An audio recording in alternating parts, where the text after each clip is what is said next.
You are looking at Julian's pronunciation guide, where we look at how to pronounce better some of the most mispronounced words in the world, like this other curious word. But how do you say what you're looking for today? Name pronunciation, the name of this German physicist, physician and physiologist. In German pronunciation, Theodor Schwann.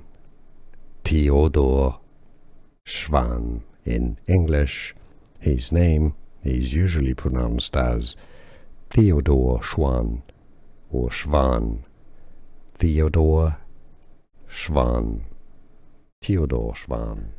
Here are more videos on how to pronounce more confusing words and names too many mispronounced. Like this video if you found it useful. I appreciate your support. I'll see you soon and thanks for watching.